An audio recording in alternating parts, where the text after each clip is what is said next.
Greetings, I am Herbert Erpaderp, and it's time for more model railway adventures. Today, I'll be completing my main lines.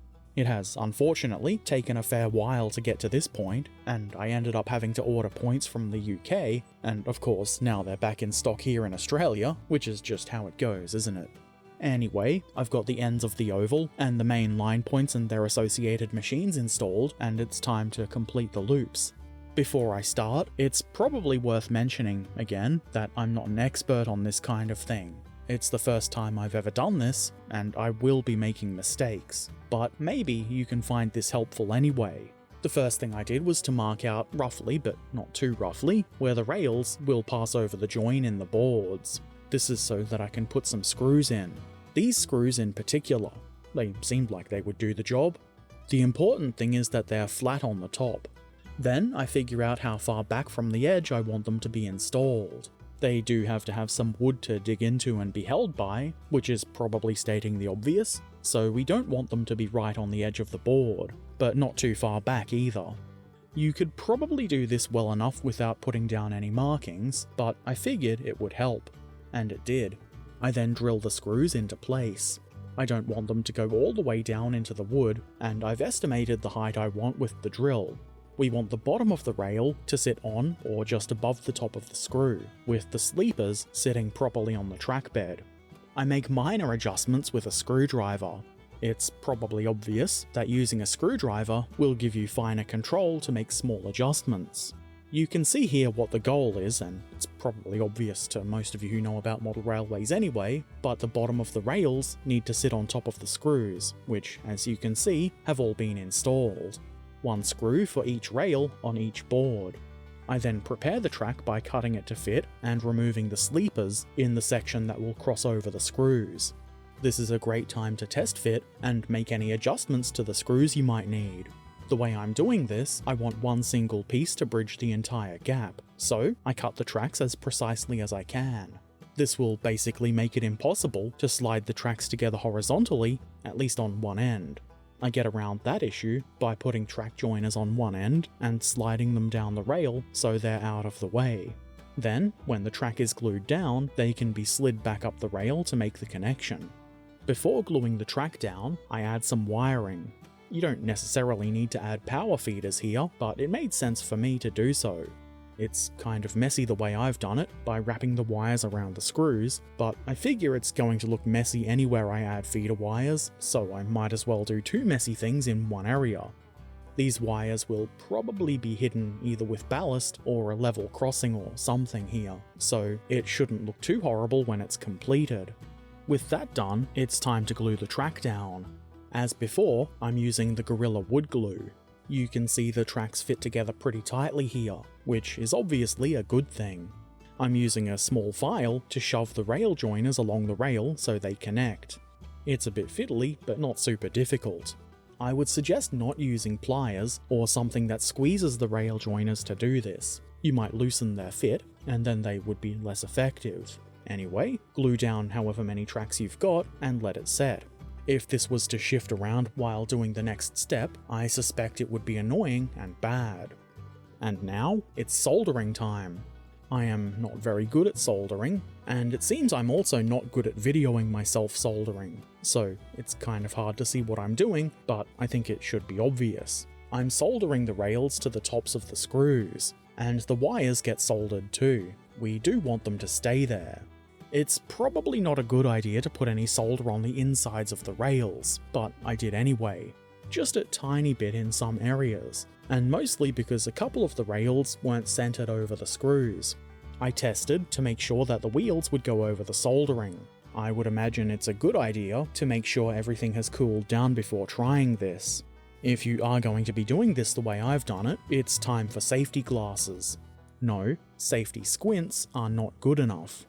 I used a Dremel-like device with the thinnest cutting disc possible. I think it's 0.6mm or something like that, and I use it to cut the rails. I did a really bad job of this, and I know it's a poor craftsman that blames the tools, but it seems the disc had a very slight wobble to it that I didn't really notice until after I'd started. Also, I am just generally incompetent at this kind of thing, so most of the blame is on me. And I'm not just saying it's bad for, like, pity or something. This really does look atrocious. I would suggest if anybody wants to try doing this, that you practice on some scrap track first, and make sure that your tool cuts nice and straight. That would be the smart thing to do. It's obviously not what Herbert did. I did test it and there were no derailments, which I was both shocked and reassured by, so it's not the end of the world, and mistakes are part of the adventure. Anyone that tells you it's not okay to make mistakes can get in the bin where they belong. Still, I will admit I was pretty upset by this, and very discouraged. So much that I didn't do the other side that night, and I'm glad I didn't. I came back the next day, and though I forgot the light I was using, I did have an idea that I wish I'd thought of the first time. Instead of trying to cut the tracks neatly with a rotary tool, I figured why not just cut them to the exact length I need them at the gap in the board. With the two pieces of track joined to the existing track, you can just eyeball it and make your cuts. Obviously, this should be done carefully to make the gaps as small as possible.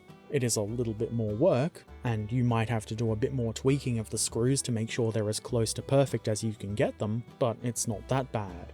Instead of relying on the rail itself to ensure that it's level across the join, I use track joiners. This does, of course, introduce a little bit more risk that things won't line up as perfectly as they do with a solid piece of rail, but I figure it's going to be good enough, and I'll take that risk. How bad could it be? The gap isn't as small as it could be, but it's a whole lot smaller and much, much neater than the other ones, and the next two were even better. As before, I've soldered the rails to the screws, and that still looks messy as heck, but I can live with that.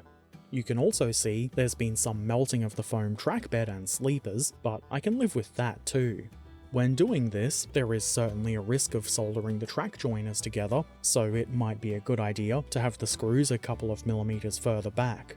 Fortunately, in my case, only a couple of joiners were stuck by solder, and only at one end, so it came apart when I wanted it to. The joiners I couldn't pull off I simply cut. And with that, the main loops of track are finally joined. It's time to do some testing.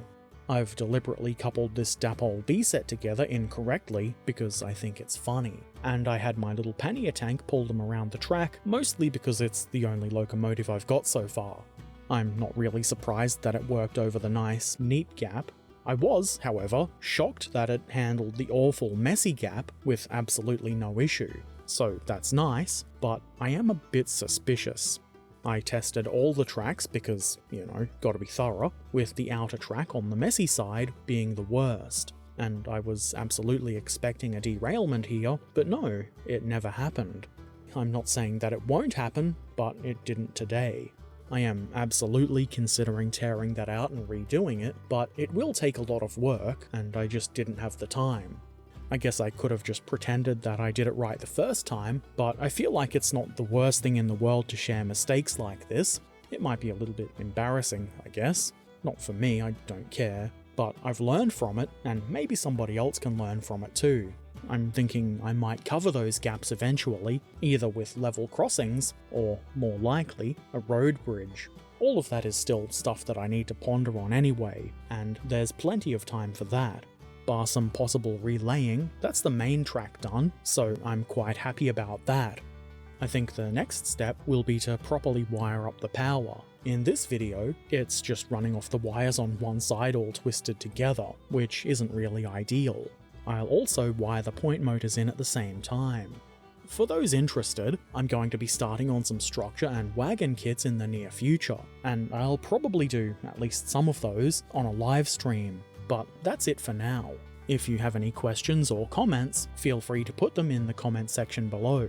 If you haven't already done so, why not subscribe here on YouTube for the low price of nothing? Or if you have the means and you want to help Herbert Erpaderp do Herbert Erpaderp things and see my videos a bit early before there's any ads, consider becoming a patron. You can find links to Patreon and all my other things like Discord and social media in the description below. As always, I shall return soon, so until then, be excellent to each other, have a wonderful day, and thanks for watching. Farewell.